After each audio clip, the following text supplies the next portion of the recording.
Good morning, सत श्री अकाल, आदाब, नमस्कार। मैं राहुल कुमार चौधरी आज मैं आप लोगों के लिए एक वीडियो लेके आया हूं जिसमें इलेक्ट्रिकल के 20 इम्पॉर्टेंट क्वेश्चन दिए गए हैं। आप कृपया करके इस वीडियो को ध्यानपूर्वक अंत तक देखें।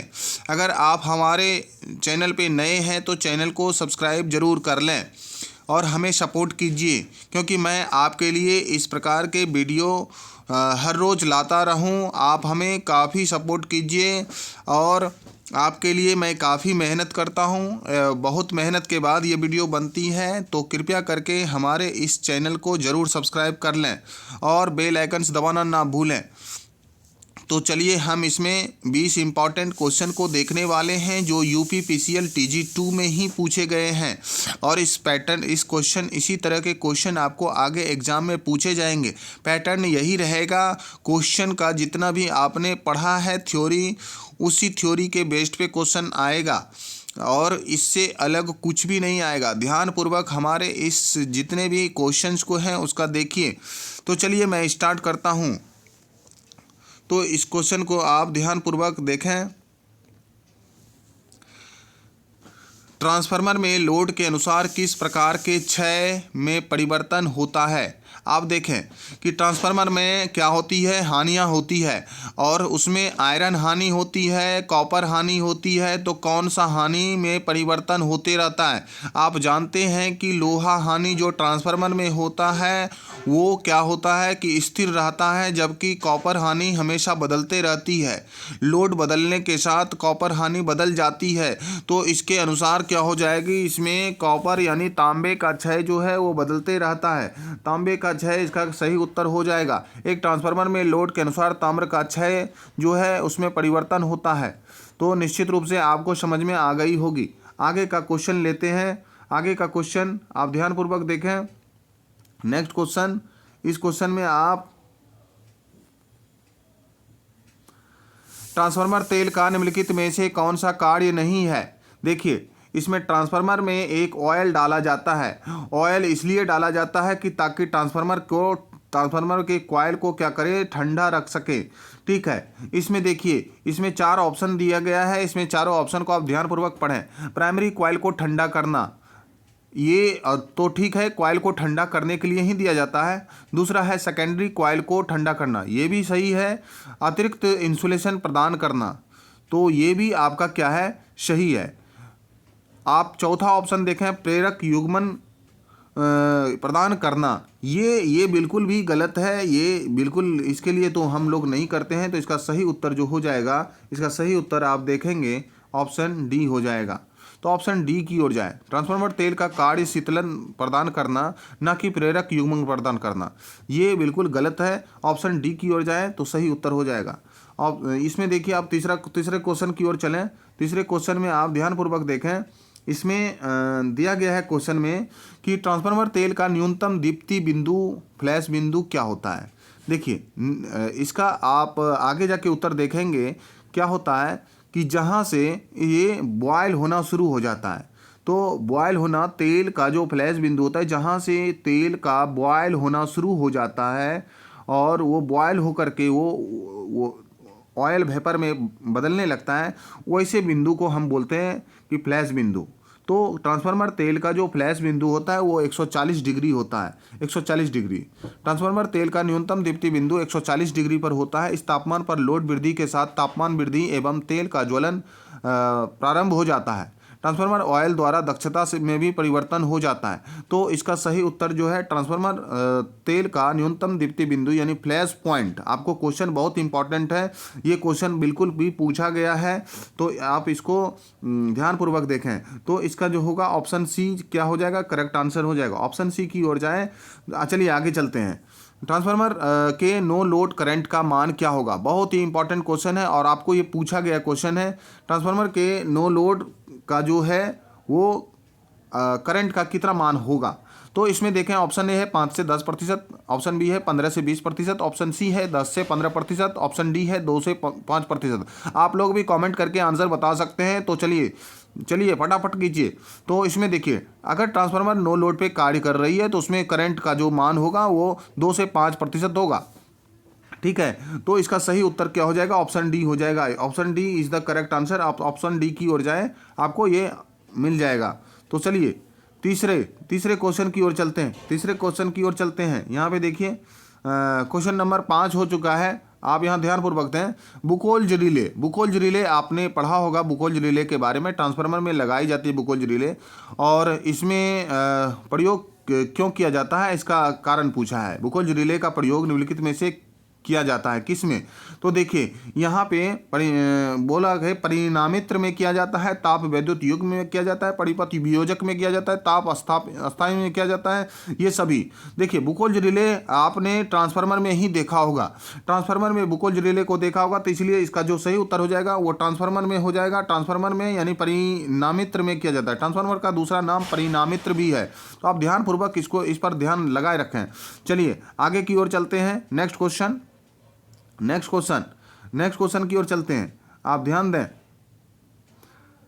नेक्स्ट क्वेश्चन, ट्रांसफार्मर में टैपिंग स्विच किस वाइंडिंग से जुड़ी होती है? बहुत इंपॉर्टेंट क्वेश्चन है। आपको बराबर इसमें टैपिंग स्विच होती है, तो टैपिंग स्विच किस वाइंडिंग में होती है? ध्यानपूर्वक से आप इस क्वेश्चन को ध्यान से देखें। Primary winding, secondary winding, primary and secondary winding दोनों में, सीधे एसटी लाइन में। देखिए इसमें जो होता है टैपिंग स्विच जो होता है ट्रांसफार्मर में, वो सेकेंडरी वाइंडिंग में ही होती है। तो आप ध्यानपूर्वक इसमें ऑप्शन बी की ओर जाएं। ध्यानपूर्वक ऑप्शन बी की ओर जाएं, इसीलिए यहाँ पे ऑप्शन बी जो है करेक्ट आंसर हो जाएगा। तो ये इंपॉर्टेंट क्वेश्चन है, आप ध्यानपूर्वक इसको चलें। नेक्स्ट क्वेश्चन, ट्रांसफार्मर के समांतर प्रचालन के लिए निम्नलिखित में से कौन सी शर्तें अनिवार्य है? आप देखिए यहाँ पे यूपीपीसीएल TG2 8 नवंबर 2014 में ये पूछा गया क्वेश्चन है, बहुत इंपॉर्टेंट है। आप निश्चित पूर्वक से इसको एकदम पूरा क्लास देखें। कौन सा अनिवार्य नहीं है इसमें? देखिए समांतर प्रचालन अगर करना है, दो ट्रांसफार्मर को समांतर जोड़ करके चलाना है, उसमें से कौन सा इसमें शर्तें अनिवार्य नहीं होनी चाहिए?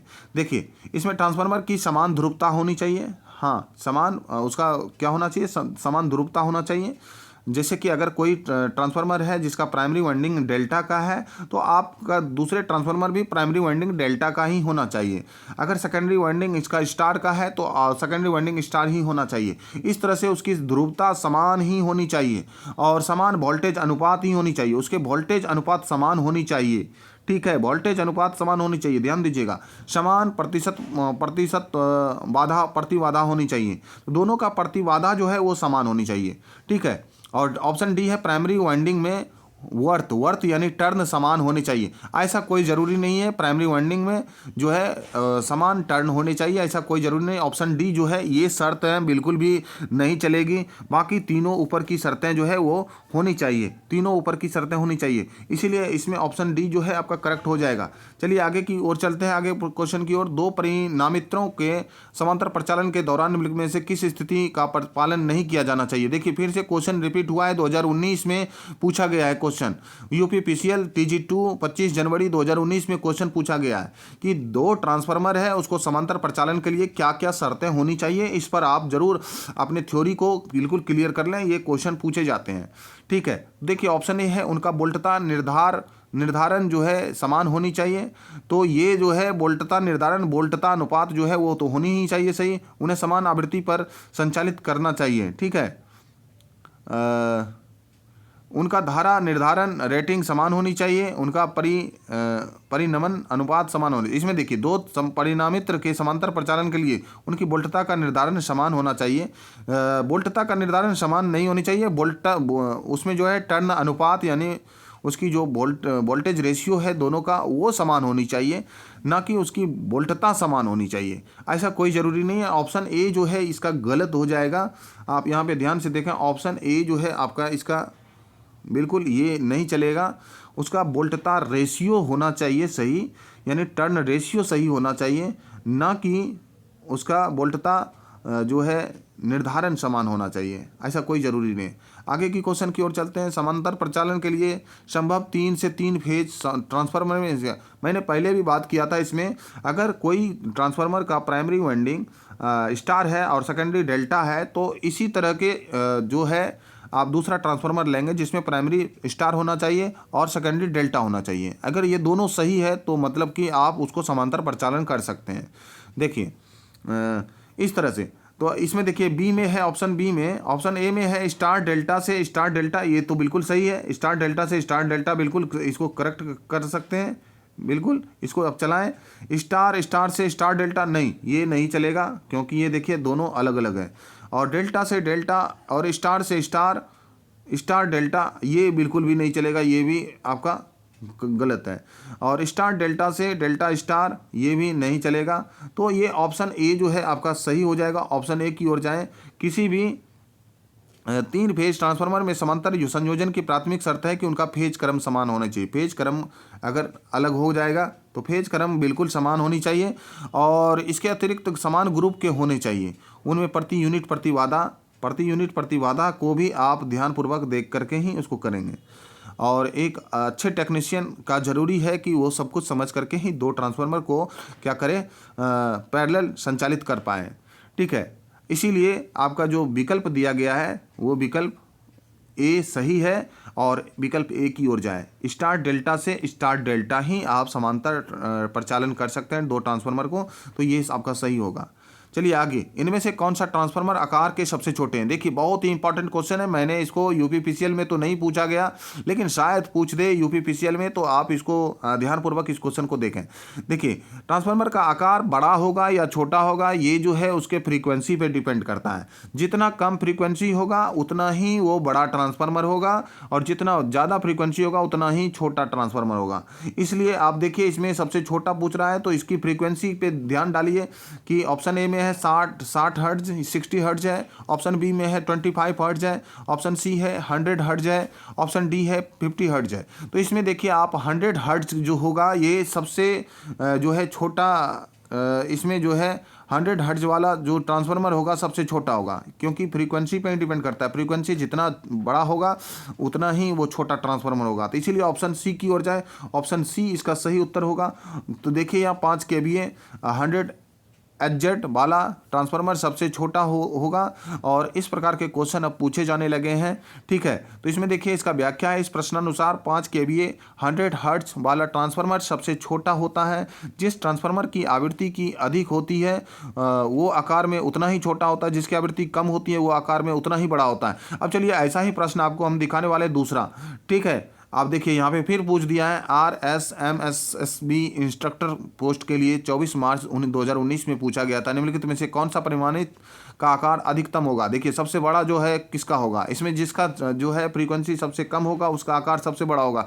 आप ध्यानपूर्वक देखें तो इसमें है कि ऑप्शन ए है 1 kVA 25 हर्ट्ज, ऑप्शन बी है 1 kVA 50 हर्ट्ज, ऑप्शन सी है 1 kVA 60 हर्ट्ज, ऑप्शन डी है 1 kVA 100 हर्ट्ज। आप ध्यानपूर्वक देखें इसमें सबसे जो कम फ्रीक्वेंसी वाला है वही सबसे बड़ा होगा। तो आप इसमें ऑप्शन ए की ओर जाए। ऑप्शन ए है सबसे बड़ा होगा। देखिए जिसकी आवृत्ति अधिक होती है उसका आकार छोटा, और जिसकी आवृत्ति सबसे कम होती है उसकी जो है वो सबसे बड़ा परिमाणित होता है, परिणामित होता है। ठीक है, ट्रांसफार्मर होता है। तो आप ध्यानपूर्वक चलिए आगे चलते हैं। एक पूर्ण लोड वाले ट्रांसफार्मर में तांबे का क्षय 100 वाट है। देखिए बहुत अच्छा क्वेश्चन पूछा गया, यूपीपीसीएल TG2 24 जनवरी 2019 शिफ्ट 2 में पूछा गया है। तो बताएं कि एक पूर्ण लोड वाले ट्रांसफार्मर में तांबे का क्षय 100 वाट है, तो आधे लोड पर क्षय की गणना करें। देखिए अब आपको इसमें लोड मतलब तांबे का क्षय दे दिया गया है। अगर लोड आधा कर दें तो क्या होगा? तो लोड अगर आधा कर देंगे, लोड अगर आधा हो जाएगा तो इसका 4 गुना कम हो जाएगा। 4 गुना तांबे का क्षय कम हो जाएगा। तो 4 गुना मतलब कि 1/4 इंटू आप 100 करेंगे तो इसका जो आंसर होगा, इसका आंसर आप कैंसिल करके 25 आ जाएगा, 25 हो जाएगा, 25 वाट होगा। तो ऑप्शन बी की ओर जाएं। तो यानी कि अगर आधा करेंगे तो उसका 4 गुना कम हो जाएगा, 1/4 हो जाएगा। तो यहाँ देखिए 1/2 का होल स्क्वायर इंटू 100 तो 25 वाट इसका आएगा। चलिए आगे चलते हैं। ये आपको पूछा जाएगा अधिकतम दक्षता के दौरान परिणामित्र में तांबे का नुकसान 1000 वाट है। देखिए क्वेश्चन बहुत ही पूछा, अगर अधिकतम दक्षता के साथ कोई ट्रांसफार्मर काम कर रहा है तो उस समय तांबे का नुकसान अगर 1000 वाट है तो लोहे का नुकसान कितना होगा? देखिए अधिकतम दक्षता के साथ अगर कोई ट्रांसफार्मर काम कर रहा है तो उस समय तांबे का जो नुकसान होगा वही लोहे का नुकसान होगा। इसीलिए उस समय लोहे का नुकसान बराबर तांबे का नुकसान, आयरन लॉस बराबर कॉपर लॉस, आयरन लॉस बराबर कॉपर लॉस इसमें होता है। आयरन लॉस बराबर कॉपर लॉस। कॉपर लॉस होता है। तो आप इसमें से अगर कॉपर लॉस हमको दिया गया है, कॉपर लॉस दिया गया 1000 वाट, तो आयरन लॉस भी हमारा 1000 वाट ही होगा। तो आप ध्यानपूर्वक इसका ऑप्शन बी की ओर जाएं। Option B is the correct answer. Option B is the correct answer. ठीक है, option B is the correct answer. Option B की ओर जाएं। तो चलिए आगे की ओर चलते हैं। नेक्स्ट क्वेश्चन, 100 केवीए में आपको देखिए यहाँ पे जो है 11,000 और 400 वोल्ट का एकल फेज परिणामित्र में द्वितीयक कुंडली में 100 फेरे हैं। द्वितीयक कुंडली में 100 फेरे हैं, तो प्राथमिक कुंडली में फेरों की संख्या कितनी होगी? इसमें आपने देखा होगा कि एक आपको मिलेगा कि V1/V2,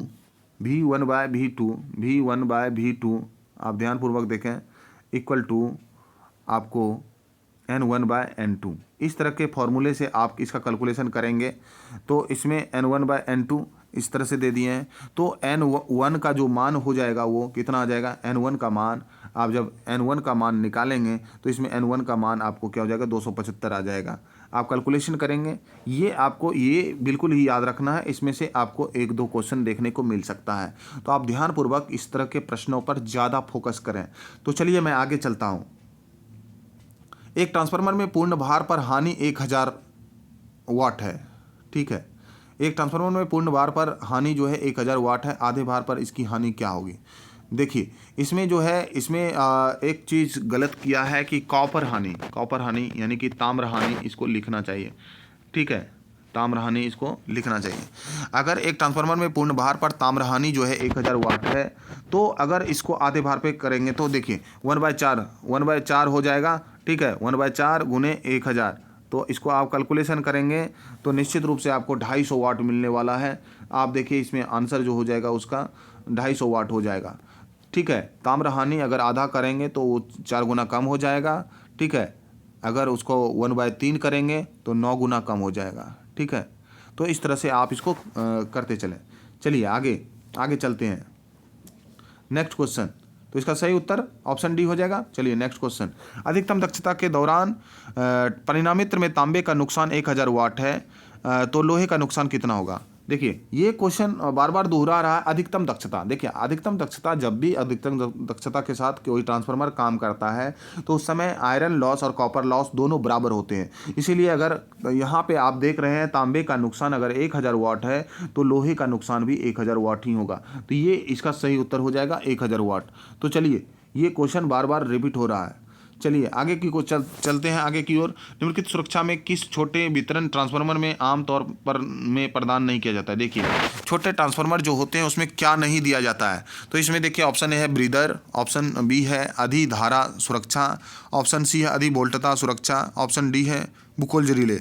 देखिए इसमें बुकोल्ज रिले जो होता है वो 500 केवीए के ऊपर ही के ट्रांसफार्मर में ही दिया जाता है। ठीक है, ये भी क्वेश्चन आपको मिलेगा हमारे इसमें। तो 500 केवीए से जो ऊपर के ट्रांसफार्मर में होगा उसमें आपको बुकोल्ज रिले देखने को मिलेगा, और 500 केवीए से छोटे में आपको देखने को नहीं मिलेगा, इसलिए आप उसकी कल्पना भी नहीं कर सकते। ठीक है, तो छोटे वितरण ट्रांसफार्मर में सुरक्षा के लिए बुकोल्ज रिले का प्रयोग नहीं किया जाता है। बुकोल्ज रिले ट्रांसफार्मर में आंतरिक दोष उत्पन्न हो जाने पर एक अलार्म बजकर सूचना देता है। इस स्थिति में ट्रांसफार्मर में स्रोत से अलग हो जाता है, तो इसलिए उसको छोटे ट्रांसफार्मर में नहीं दिया जाता है। चलिए आगे की ओर चलते हैं। निम्नलिखित में से किस विधि से एक वितरण प्रणाली में एक पावर ट्रांसफार्मर का शीतलन किया जाता है? देखिए एक वितरण पावर ट्रांसफार्मर में जो किया जाता है उसमें किस तरह का होता है? तो ऑप्शन ए है वायु शीतलन, ऑप्शन बी है ऑयल शीतलन, ऑप्शन सी है जल शीतलन, ऑप्शन डी है वायु ब्लास्ट शीतलन। तो वितरण प्रणाली में एक पावर ट्रांसफार्मर का शीतलन ऑयल शीतलन से किया जाता है। शीतलन ऑयल शीतलन से ही किया जाता है। इस ऑयल नमी से मुक्त होता है, नमी उसमें नहीं होना चाहिए, इसीलिए हम उसको काफ़ी बॉयल करके उससे पूरा नमी को हटा देते हैं और उसके अचालक गुण को घटा देते हैं, और साथ में ही उसकी जो है प्रति एमएम जो होनी चाहिए 33 केवी होना चाहिए, यानी कि प्रति एमएम उसकी 33 केवी होना चाहिए। ठीक है, डाइलेक्ट्रिक स्ट्रेंथ। तेल में नमी के प्रवेश को रोकने के लिए हम ब्रीदर का भी प्रयोग करते हैं, और ब्रीदर में जो है सिलिका जेल का प्रयोग किया जाता है। तो ये सब भी आपको क्वेश्चन पूछे जा सकते हैं। तो इसमें आप ऑप्शन बी की ओर जाएं। Option B is the correct answer. तो ऑप्शन बी की ओर जाएं। चलिए आगे चलते हैं। ट्रांसफार्मर ऑयल की प्रावैद्युतिक सामर्थ्य प्रति एमएम कितनी होनी चाहिए? देखिए ये क्वेश्चन मैंने पहले भी वहाँ पे बताया। प्रति एमएम जो है किसी भी ट्रांसफार्मर ऑयल की प्रावैद्युतिक यानी डाइलेक्ट्रिक स्ट्रेंथ, इसको इंग्लिश में बोलते हैं डाइलेक्ट्रिक स्ट्रेंथ प्रति एमएम जो होनी चाहिए वो 33 kV होना चाहिए। 33 kV यानी कि 33,000 वोल्ट होना चाहिए। इसके बाद इसका ब्रेक डाउन हो जाता है। और अगर इस तरह के है आपके तेल की डाइलेक्ट्रिक स्ट्रेंथ तो उस तेल का आप यूज करें। तो चलिए आगे चलते हैं। ट्रांसफार्मर का कौन सा भाग सर्वाधिक तापित होता है? देखिए, ट्रांसफार्मर में अगर हम तेल डालते हैं तो उसमें निश्चित रूप से हम उसके वाइंडिंग को ही ठंडा होने के लिए डालते हैं। तो इसमें वाइंडिंग ही सर्वाधिक तापित होता है और उसको ठंडा रखने के लिए हमने उसमें तेल डाल देते हैं तेल, और जिसके कारण क्या होता है, दोनों वाइंडिंग के बीच में किसी भी प्रकार का शॉर्ट सर्किट ना हो। उसकी तेल की डाइलेक्ट्रिक स्ट्रेंथ भी क्या होनी चाहिए, 33 kV प्रति एमएम होनी चाहिए। तो इसमें वाइंडिंग जो है इसका सही उत्तर होगा। और वाइंडिंग अगर गर्म होता है तो उसके अंदर एक magnetic effect, opposite magnetic effect शुरू हो जाता है, जिसके कारण कॉपर हानियाँ जो है ज़्यादा होने लगती है। तो उस कॉपर हानि को कम करने के लिए हमने उसके वहाँ पे क्या डालते हैं, आपको ट्रांसफार्मर को ठंडा होने के लिए और कॉपर हानि को कम होने के लिए हम क्या करते हैं, उसमें आपको ट्रांसफार्मर में ऑयल को डाल देते हैं। तो निश्चित रूप से आपको ये वीडियो काफ़ी समझ में आया होगा और हमारे इस चैनल को काफ़ी सपोर्ट करें। मैं आशा करता हूं कि आप हमारे इस चैनल को निश्चित रूप से सपोर्ट करेंगे। तो चलिए मैं इस क्लास को आज ही यहां समाप्त करता हूं। तब तक के लिए जय हिंद, जय भारत।